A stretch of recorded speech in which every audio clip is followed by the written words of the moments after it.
चीन ने घोषित कर दिया है कि उसके बैंकों में पैसा खत्म हो गया है, इसीलिए जनता को वो बैंक से पैसा निकालने नहीं दे रहा। कम से कम 80 बैंक बंद हो चुके हैं और चीन के हर बड़े शहर में अपना पैसा निकालने के लिए लोगों की लंबी लंबी कतारें लग गई हैं। स्थिति इतनी खराब हो गई है कि लोगों को टैंकों के माध्यम से कंट्रोल किया जा रहा है और वहां के लोग जानते हैं कि ये टैंक उन्हें पहले भी कुचल चुके हैं। जनता और सरकार के बीच लड़ाई का सबसे बड़ा कारण जनता द्वारा रियल एस्टेट कंपनियों को पैसा देने से मना करना बताया जा रहा है। मतलब जनता ने रियल एस्टेट कंपनियों को पैसा देना बंद किया तो सरकार ने जनता को पैसा निकालने पर रोक लगा दी और बोला पैसा खत्म हो गया, चले जाओ। विश्व के 74 गरीब देश हर साल अपने कर्ज के बदले $35 बिलियन ब्याज का पैसा देते हैं, जिसमें से 37% पूरे विश्व का ब्याज का खर्चा चाइना अकेले के पास जाता है। मतलब एक तरफ तो चीन पूरी दुनिया के देशों के अंदर पैसा बांट रहा है, कह रहा है कि पैसे लो जितने चाहिए,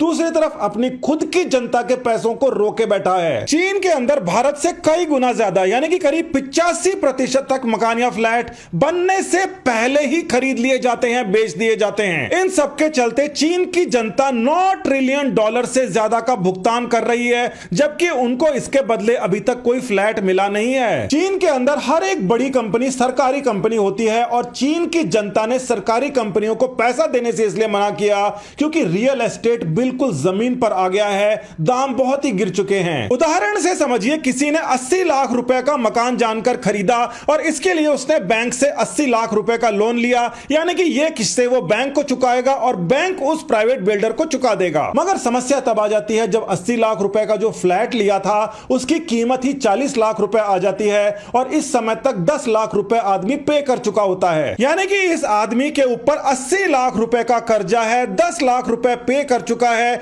और इस समय इसके मकान की कीमत 40 लाख हो गई तो इसको फिर भी 70 लाख रुपए चुकाने पड़ेंगे। मतलब जो प्रॉपर्टी इसको अभी तक मिली भी नहीं है, जिसके लिए 80 लाख रुपए जमा करा रहा है, उसकी रेट 80 लाख से गिरकर 40 लाख के ऊपर आ चुकी है। तो इस समय आखिर आदमी करेगा क्या? 40 लाख रुपए की चीज के लिए क्या वो 80 लाख रुपए देगा क्योंकि 10 लाख पहले दे चुका है, या फिर वो कहेगा कि ठीक है 10 लाख रुपए डूब गए, इसके लिए मैं 30 लाख और नहीं डूबोने वाला। चाइना के अंदर रेट भयंकर गिर गए हैं, कंस्ट्रक्शन भी 2 साल से बंद पड़ा है, फिर भी इस आदमी को बोला जाता है कि आप पैसे इसको देते जाओ। चाइना के गवर्नमेंट के पास कितना पैसा है उसका पता नहीं, मगर फॉरेक्स रिजर्व कितना है विश्व के अंदर सबसे ज्यादा है। जनता यह कहती है कि $3 ट्रिलियन का आपके पास फॉरेक्स रिजर्व है, उसको बेचो, पैसों की व्यवस्था करो और हमें दे दो। फॉरेक्स रिजर्व की अगर बात करते हैं तो चाइना ने इतना ज्यादा फॉरेक्स रिजर्व बना रखा है जिसके सामने भारत का फॉरेक्स रिजर्व केवल 15% ही है और 2014 से पहले तो इस 15% का भी आधा ही फॉरेक्स रिजर्व भारत के पास था,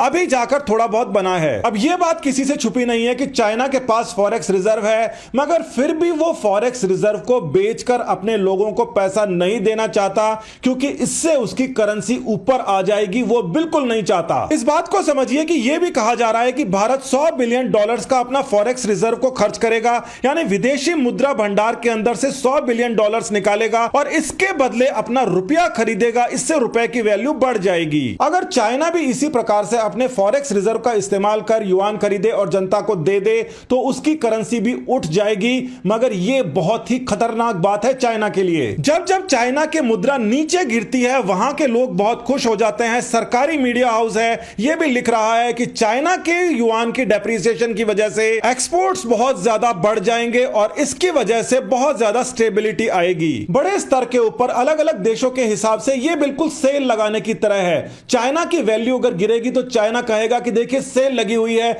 जितना सामान आप पहले $100 के अंदर खरीद सकते थे अब उसी $100 के अंदर आप ज्यादा सामान खरीद पाओगे। खरीदो, ले जाओ और अपने देश के अंदर कुछ पैदा मत होने दो, सब हम बना के आपको देंगे। यह स्थिति हर एक देश के लिए अच्छी नहीं होती। चाइना के यहां पर मामला यह है कि वो सरप्लस एक्सपोर्ट करता है, जबकि भारत के केस के अंदर यहां पर ट्रेड डेफिसिट है, यानी कि भारत इंपोर्ट तो करता है ज्यादा और एक्सपोर्ट करता है कम। भारत जब भी कोई चीज एक्सपोर्ट करता है तो बाहर से विदेशी मुद्रा अंदर आती है और जब हम इंपोर्ट कुछ सामान करते हैं तो उसके बदले हमें विदेशी मुद्रा बाहर भेजनी पड़ती है। धीरे धीरे हमारी विदेशी मुद्राएं बाहर जाती जा रही हैं और इसी वजह से मेक इन इंडिया प्रोग्राम लाया गया है। चाइना के अंदर जो टैंकों वाली बात आ गई है, बैंकों के सामने तैनात हो गए हैं, इसकी शुरुआत 2021 में हुई थी जब वहां पर सबसे पहली कंपनी दिवालिया हुई थी। एवरग्रैंड नाम की चाइना की सबसे बड़ी रियल एस्टेट कंपनी थी। 2021 में दिवालिया जब ये होने लगी तो चाइना ने इसको बचाने की बजाय फॉरेक्स रिजर्व को बचाया। जब एक बड़ी कंपनी दिवालिया होती है तो उसके साथ में एसोसिएटेड छोटी छोटी कंपनियां भी दिवालिया होने लगती हैं और वो दिवालिया होकर अपना काम रोक देती हैं, मगर लोगों की जो किस्तें थी वो जारी रहती हैं, क्योंकि चाइना कहता है किस्तें रुकनी नहीं चाहिए। कम्युनिस्ट विचारधारा किसी भी देश को प्राइवेट लिमिटेड कंपनी में चेंज कर देती है। वो कहते हैं कि ये सारी कंपनी भी आपकी है और जितनी पब्लिक है ये सारी की सारी पब्लिक भी देश की है और पब्लिक के पास जो पैसा है वो भी देश का है, इसीलिए ये पैसा पब्लिक के पास में नहीं रहना चाहिए, कंपनियों के पास जाना चाहिए। चाइना के ऊपर सबसे ज्यादा नजर भारत लगाए बैठा है, क्योंकि चाइना ने अगर अपने फॉरेक्स रिजर्व को इस्तेमाल किया, जनता को पैसा दिया,